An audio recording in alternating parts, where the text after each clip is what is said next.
Olá, alunos dominantes online! A nossa aula de hoje vai falar sobre os gêneros discursivos em espanhol. E eu sou a professora Thaís. Bom, essa é a primeira parte da aula, em que nós vamos falar que os gêneros são formas de classificar os textos. E conhecendo os gêneros, nós entendemos melhor os textos, tanto verbais quanto não verbais, que aparecem bastante nas provas. Algumas características dos gêneros discursivos. Bom, a categoria gênero discursivo é uma categoria que distingue o discurso de qualquer tipo, tanto os discursos orais quanto os discursos escritos. E tem a ver com a maneira que a língua se manifesta na nossa sociedade cotidiana.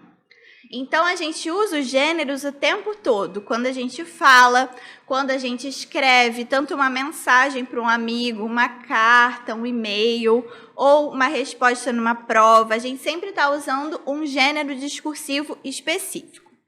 Cada gênero tem forma, função, estilo e conteúdo. Então, os gêneros vão ser diferentes à medida que eles tiverem formas, funções, estilos e conteúdos diferentes. Os gêneros também são dinâmicos, ou seja, eles vão mudando ao longo do tempo, né? E vão aparecendo novos gêneros, outros gêneros vão deixando de ser usados. Então, isso depende muito da maneira com que funciona a nossa sociedade. Por exemplo, há um tempo atrás, a gente não tinha o gênero mensagem de WhatsApp, porque a gente ainda não existia ainda o aplicativo, a gente ainda não tinha internet no celular. Mas hoje é um gênero super utilizado, né, que as pessoas utilizam muito no seu cotidiano. E, inclusive, tem diferentes mensagens, diferentes tipos de mensagem de acordo com o destinatário e de acordo com o emissor também. Então, quando você manda uma mensagem para um amigo, é diferente de uma mensagem de trabalho, mesmo sendo o mesmo meio de uso, né? Mas a linguagem muda. Também temos agora mensagens de voz, que são também um gênero diferente. Então, toda manifestação verbal, oral ou escrita acontece por meio de textos realizados em algum gênero. Como eu falei, sempre que a gente fala ou escreve alguma coisa, a gente está usando um gênero discursivo, mesmo que a gente não saiba qual é o gênero que a gente está usando, mesmo que a gente nunca tenha parado para pensar nisso, a gente está usando algum gênero. Os gêneros podem estar em diferentes suportes físicos ou virtuais. Um exemplo disso são as notícias. Antigamente era muito mais comum a gente ter notícias impressas em um jornal físico, né? Então, o suporte que tinha aquela notícia, onde ela era publicada e veiculada, era um jornal físico. Hoje em dia, a gente continua tendo notícias, mas muitas vezes a gente tem as notícias de maneira virtual. Então, a gente lê a notícia num site do jornal. É outro suporte. O site do jornal é um suporte diferente do jornal impresso. Mas o gênero não mudou, o gênero continua sendo notícia. Nesse caso, o suporte que mudou de físico para virtual. Claro que ainda existe o jornal físico, né, o jornal impresso, mas muitas vezes ele é muito menos utilizado, né, hoje em dia. Em geral, nós nomeamos os gêneros utilizando alguns desses critérios. A sua forma estrutural, o seu propósito comunicativo, ou seja, por que ele existe, para comunicar o quê, né? O seu conteúdo, a mensagem que ele transmite, o seu meio de transmissão, onde ele é transmitido, através de que meio, os papéis dos interlocutores. Como eu falei para vocês, é diferente quando a gente se dirige a uma pessoa com quem a gente tem intimidade, a gente tem uma relação pessoal, e quando a gente se dirige a uma pessoa que a gente tem uma relação profissional ou que a gente ainda não conhece. Então, esse papel do interlocutor, tanto do emissor quanto do receptor da mensagem, também modifica o gênero. E também o contexto situacional, a situação em que o gênero acontece, tá? Agora nós vamos falar dos gêneros discursivos no Enem, como que eles aparecem na prova, porque eles aparecem em todas as provas de linguagens. Então, por exemplo, na prova de espanhol, a gente tem bastante o gênero publicidade. O gênero publicidade também aparece na prova, né, de português, mas a gente vai comentar aqui da prova de espanhol. Uma característica do gênero publicidade é que muitas vezes ele tem linguagem verbal e não verbal, como é esse exemplo aqui. A gente tem o texto, que seria a parte verbal, e temos a imagem, que é a parte não verbal. As propagandas, as publicidades, se vocês forem pensar, muitas vezes elas vêm com uma imagem, né? Mostrando o produto, mostrando o possível comprador ali feliz, sorridente. Então, aqui no caso está mostrando o produto que está sendo oferecido aqui nessa publicidade. Aqui embaixo nós temos a fonte do texto, que é a revista Glamour Latinoamérica, publicada no México, ou seja, esse anúncio, essa publicidade foi publicada numa revista no México, tá? Então, é a publicidade desse tênis e tem essa palavra bem em destaque, né, bem grande, que é brincando. Em espanhol, brincar significa pular, tá? Então, brincando é pulando. E aqui, tá pequenininho, mas acho que vocês conseguem ver, nós temos o desenho de um canguru, que é parte da logomarca do produto. Então, a palavra brincando, pulando, tem tudo a ver com a logomarca do produto. Então, o texto diz: Cambia Arroz llega a México con diseños atléticos, pero muy fashion. Tienen un toque vintage con diferentes formas y combinaciones de colores.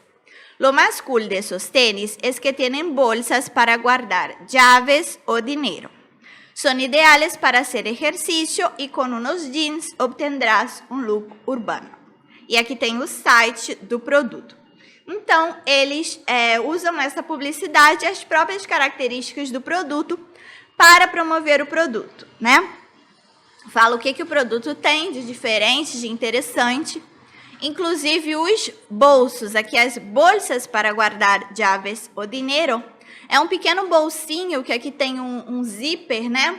Que é um pequeno bolsinho para colocar pequenas coisas aqui dentro do tênis, tá?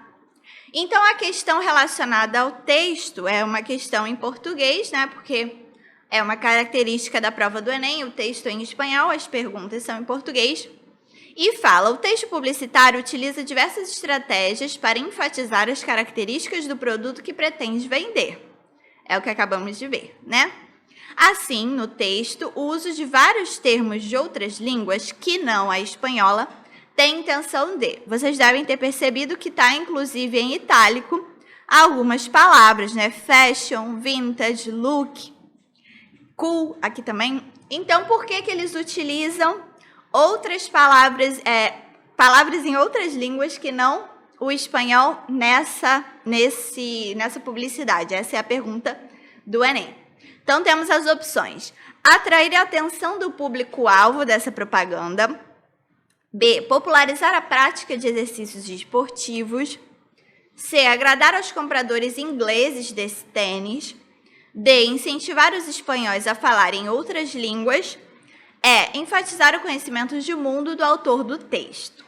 Então, gente, a resposta é atrair a atenção do público-alvo dessa propaganda. Porque é provavelmente uma propaganda voltada para o público jovem, né?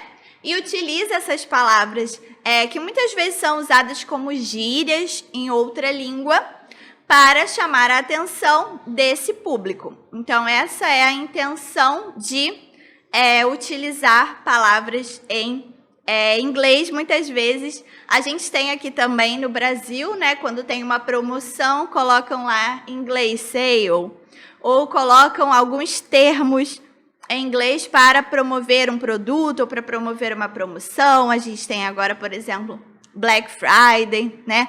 Algumas palavras em outras línguas que fazem, que tem esse propósito de incentivar a compra. Então, esse é um dos casos. Bom, agora vamos ver o segundo gênero que aparece bastante nas provas de espanhol. Em cada gênero, eu estou mostrando um exemplo de uma questão, mas já apareceram outros exemplos de outras questões nas provas de espanhol do Enem, tá? Então, aqui é o gênero historieta, que seria a história em quadrinhos ou a tirinha, tá? Então, aqui no caso, a questão que nós vamos falar é uma tirinha do Gaturro.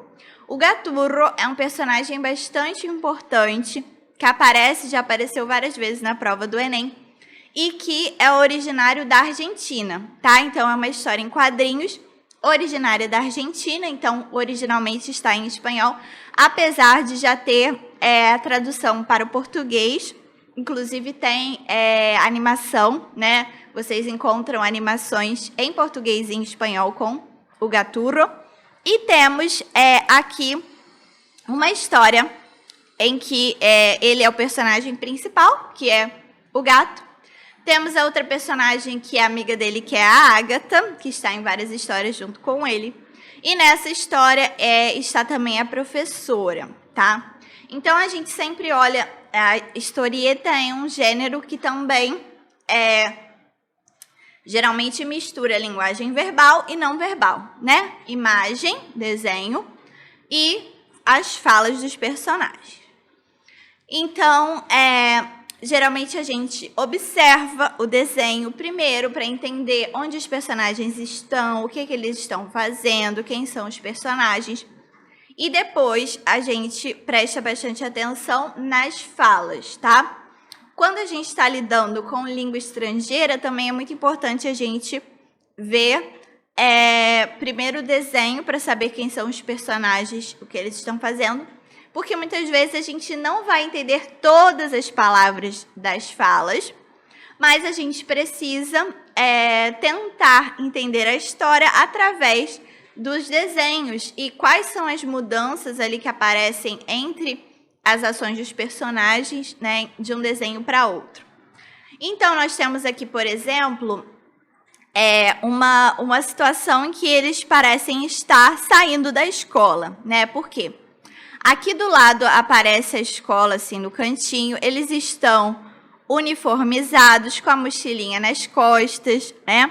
A professora está aqui do lado de fora, de jaleco, óculos e com um papel na mão, que deve ser uma prova, alguma coisa assim, né?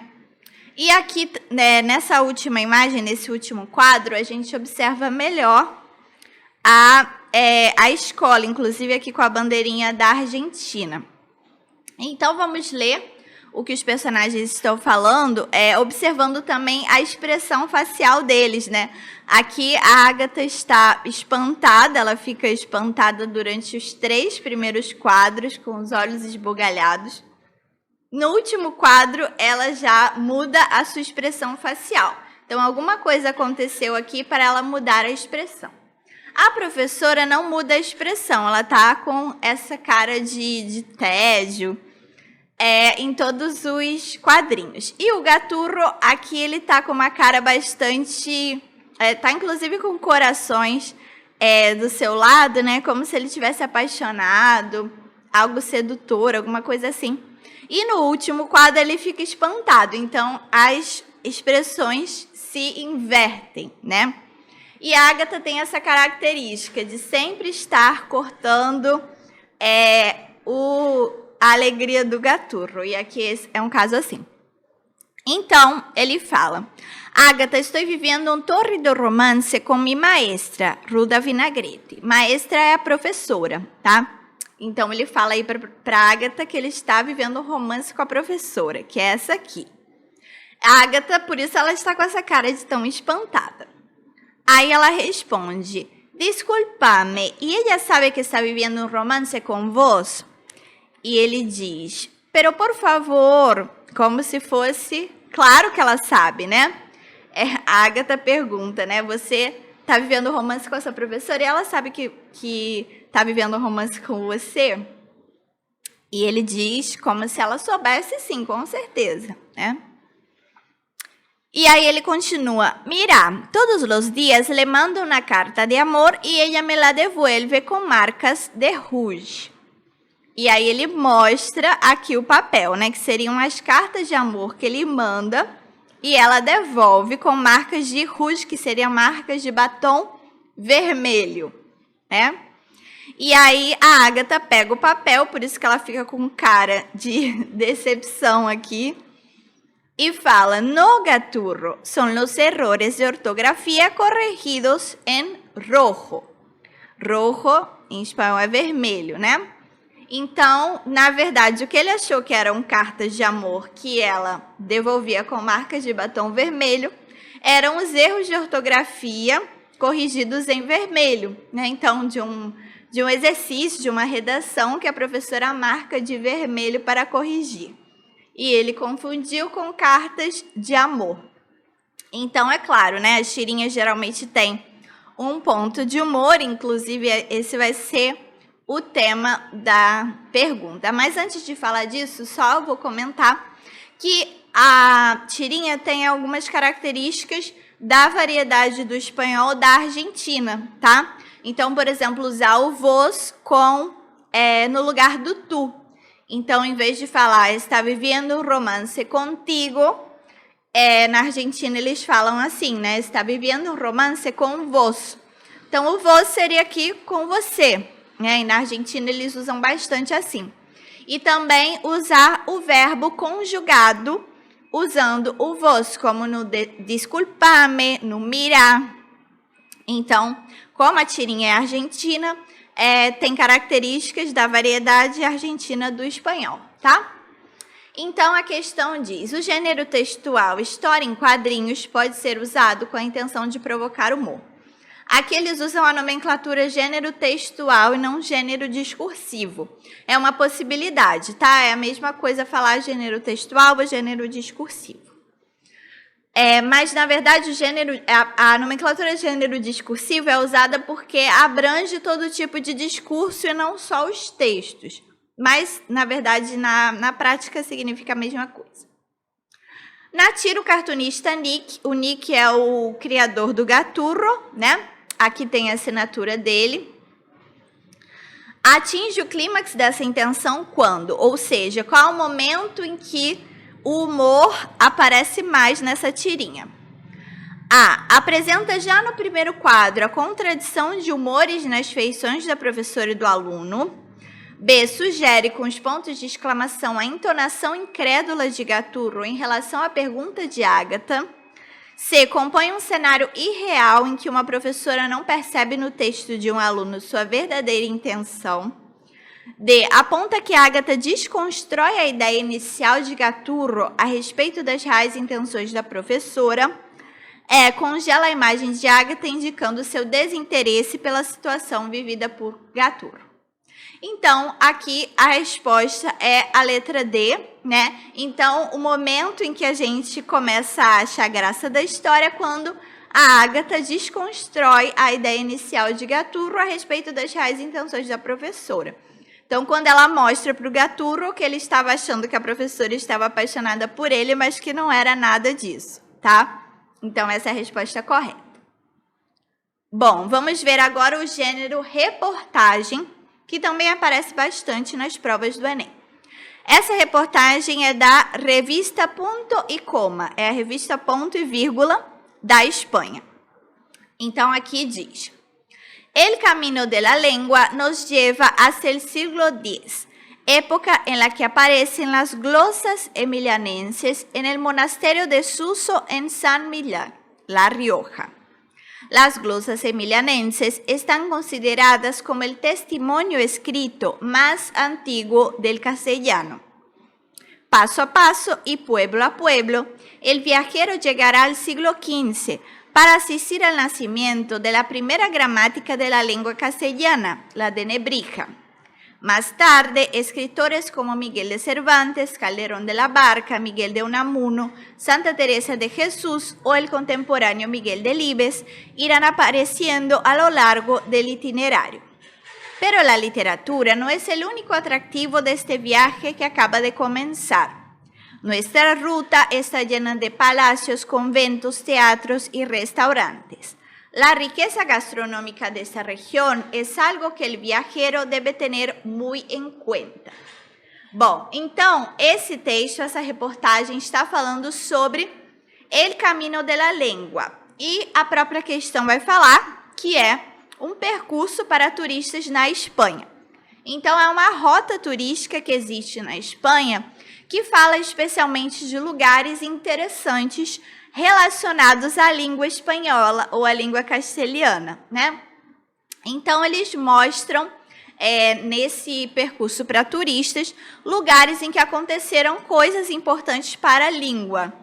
Então, por exemplo, as glossas emilianenses, que é o testemunho escrito mais antigo do castelhano. Então, é o que tem mais antiguidade na história de escrita em espanhol. Então, nessa viagem, nesse percurso turístico, as pessoas vão conhecer o lugar, o mosteiro em que estão essas glossas. E também vão passando por vários povoados, né? Aqui, pueblo a pueblo, povoado a povoado, né? Eles vão para o lugar em que apareceu, em que foi escrita a primeira gramática de língua castelhana, que foi escrita por Nebrica. Esse é o nome da pessoa que escreveu a primeira gramática. E também lugares importantes para escritores importantes da Espanha, como, por exemplo, Miguel de Cervantes, que é o escritor do Dom Quixote, né, que é o livro em língua espanhola mais famoso do mundo. Então, nesse percurso, eles também vão conhecendo lugares importantes para escritores importantes da Espanha. E aqui no final fala que a literatura e a língua não é o único atrativo dessa viagem, e fala de outros atrativos da viagem nessa região, tá? E é justamente o que vai ser perguntado na questão. Então, fala o caminho de la lengua, um percurso para turistas na Espanha, conduz o viajante por um roteiro que, além da temática original sobre a língua e a literatura espanholas, envolve também os aspectos turísticos e místicos, culturais e educacionais, históricos e de enriquecimento, literários e de conflito religioso, arquitetônicos e gastronômicos. Então, a resposta certa é arquitetônicos e gastronômicos, que aqui no final fala que essa rota também está cheia de palácios, conventos, teatros e restaurantes, e que essa área também tem bastante riqueza gastronômica, né? Então, quem fizer essa viagem não vai saber só de literatura e da língua espanhola, mas também vai conhecer sobre a arquitetura e gastronomia do local, certo? Então, esse é um exemplo de questão com reportagem, com gênero discursivo reportagem no Enem. Temos aqui também o gênero discursivo calendário. Sim, o calendário é um gênero discursivo, e nessa questão nós temos alguns dias feriados en Espanha, esse é o texto, né? E nós temos aqui um calendário com as datas, o motivo do feriado e se é um feriado oficial ou não. Então, vocês vão observar cada uma dessas datas, né, com os meses que a gente já viu em espanhol, né? Os motivos dos feriados, que muitas vezes tem aqui dias de semana. Aqui tem domingo, jueves e viernes santo, que é a quinta-feira e a sexta-feira santa, né? E vocês vão responder a essa pergunta. Olha, suponha que uma pessoa queira visitar a Espanha e deseje planejar sua visita de acordo com os feriados nacionais espanhóis. Ao observar o calendário com alguns dos principais feriados espanhóis, essa pessoa constatará que na Espanha poucos feriados são oficiais. Aí a gente pode ver opção por opção. Isso é verdade? Não. A maioria aqui é feriado oficial, sim, né? Podemos ver aqui no calendário. B, a Semana Santa tem uma data precisa. A Semana Santa está aqui, né? Quinta e sexta-feira santa, domingo de Páscoa, é a Semana Santa. E tem aqui março ou abril. Quem conhece um pouquinho da religião católica sabe que a Semana Santa nunca tem uma data precisa, uma data específica, porque depende da data do carnaval, né? São feriados católicos que são iguais em todos os lugares do mundo que os utilizam e não tem uma data precisa, nem no Brasil, nem na Espanha, nem em nenhum lugar do mundo. A letra C fala, no 10º mês do ano inexistem feriados. O 10º mês é o mês de outubro, né? Dia 12 de outubro tem aqui um feriado que é inclusive um feriado muito importante na Espanha, que é considerado o Dia Nacional da Espanha, que também é a data, fecha significa data, tá? A data do descobrimento da América e o Dia da Hispanidade. Vocês com certeza já estudaram em história que o dia 12 de outubro foi o dia do chamado descobrimento da América, que foi feito pela Espanha, né? Então, para a Espanha, essa data, esse feriado é um feriado muito importante, porque foi a data em que eles anexaram vários territórios ao seu reino, né? Então, virou um feriado que até hoje é muito comemorado na Espanha, mas que, nos países que falam espanhol da América, é um feriado que já é bastante questionado, né? Ou é uma data, nem em todos os lugares é feriado, mas é uma data bastante questionada, porque antigamente esse Dia da Hispanidade era considerado um dia para se ter orgulho de ter sido colônia espanhola, tá? Então, hoje em dia, esses países questionam muito por que eles deveriam ter orgulho de ser colônia espanhola, se durante essa colonização muitas violências aconteceram, né? Os povos indígenas foram obrigados a abrir mão das suas línguas, das suas culturas, das suas religiões. Então, esse Dia da Hispanidade é comemorado na Espanha, porque eles anexaram os territórios, mas é um dia muito questionado na América, né? Mas como estamos aqui falando dos feriados na Espanha, continua lá sendo um feriado muito importante. Então, a letra C também está errada, né? Letra D. Poucos feriados têm relação com a religião. Também não é verdade, porque a Espanha é um país extremamente católico. E aqui a gente vê que vários feriados são feriados católicos, né? A Semana Santa, o dia do... Aqui o patrono é o padroeiro. O padroeiro da Espanha, tem dia da Virgem Maria... outro dia que também é Nossa Senhora, Dia de Todos os Santos, Imaculada Conceição, que é a padroeira da Espanha, então tem o padroeiro e tem a padroeira. Natal também, Navidad é Natal, né? Natal também é um feriado religioso, então a letra D também não é. Só sobrou, então, como correta, a letra E, né? Quase todos os feriados ocorrem na segunda metade do ano, e é verdade, né? De junho para diante tem a maioria dos feriados aí desse calendário espanhol. Então, essa é a resposta. Para essa questão, era muito importante saber os meses do ano e também os dias da semana, que é uma matéria que nós já vimos, certo? Também aparece bastante na prova do Enem o gênero artigo de opinião, em espanhol, artículo de opinião. Esse foi um artigo publicado no jornal La Nación, que é um jornal argentino muito importante, muito famoso, e tem esse título, Las Malvinas son nuestras. Vai falar da questão das Malvinas na Espanha, e é um artigo de opinião porque fala sobre a opinião do autor sobre esse assunto. E a própria questão diz, né, o texto apresenta uma opinião em relação à disputa entre a Argentina e o Reino Unido pela soberania sobre as Ilhas Malvinas, ocupadas pelo Reino Unido em 1833. Então, é uma opinião relacionada a isso, tá? Que saiu no jornal lá na Argentina. Então, a gente também tem que considerar, ao ler o texto, que é o ponto de vista argentino sobre o assunto, tá?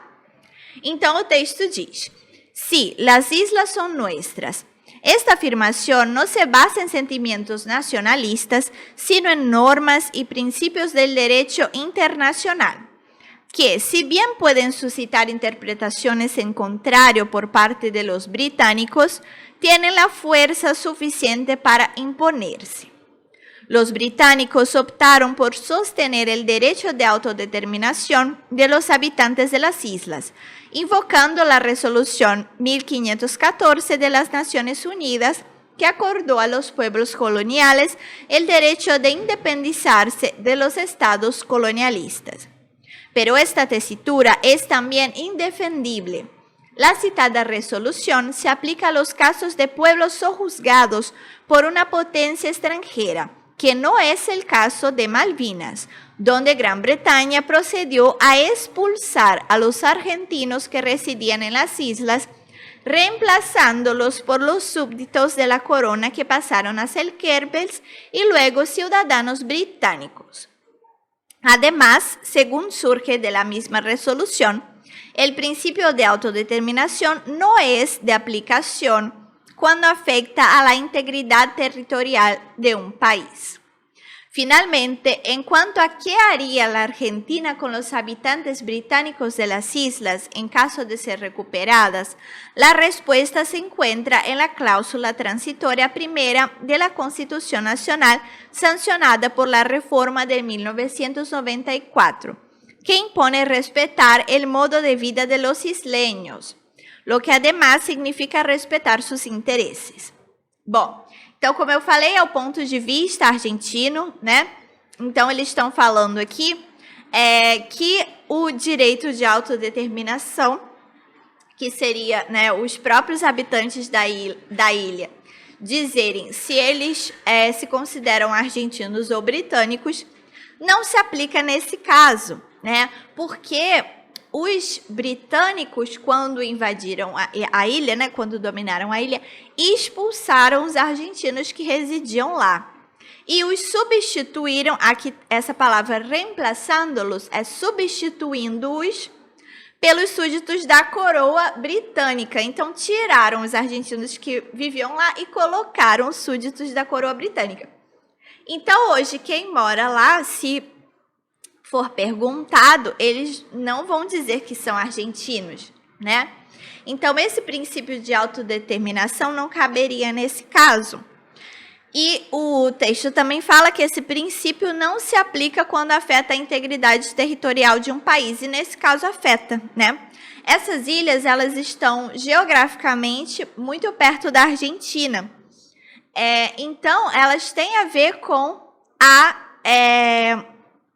o território do país. Se elas fossem da Argentina, elas aumentariam o território do país, né? Então, afetaria, sim, a integridade territorial do país. Então, a pergunta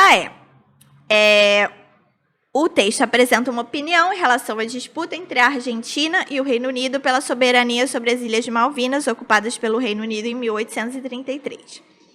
O autor dessa opinião apoia a reclamação argentina desse arquipélago, argumentando o quê? Então, qual é o argumento dele para dizer que a Argentina tem direito de ficar com essas ilhas? A. A descolonização das ilhas em disputa está contemplada na Lei Comum Britânica. B. As Nações Unidas estão desacreditadas devido à ambiguidade de suas resoluções. C. O princípio de autodeterminação carece de aplicabilidade no caso das Ilhas Malvinas. D. A população inglesa compreende a reivindicação nacionalista da administração argentina. E. Os cidadãos de origem britânica assentados nas ilhas seriam repatriados para a Inglaterra. Então, nesse caso, a resposta seria: o princípio de autodeterminação carece de aplicabilidade no caso das Ilhas Malvinas. Então, para o autor, esse princípio não cabe nesse caso, né? E ele dá ali os seus motivos que a gente já comentou para não ser aplicável nesse caso. Então, esse é o argumento dele para defender que as ilhas deveriam pertencer à Argentina, certo? Bom, gente, então essa foi a parte 1 da nossa aula sobre gêneros discursivos no Enem. E na parte 2 nós falaremos sobre outros gêneros também, tá? Espero vocês lá. Tchau!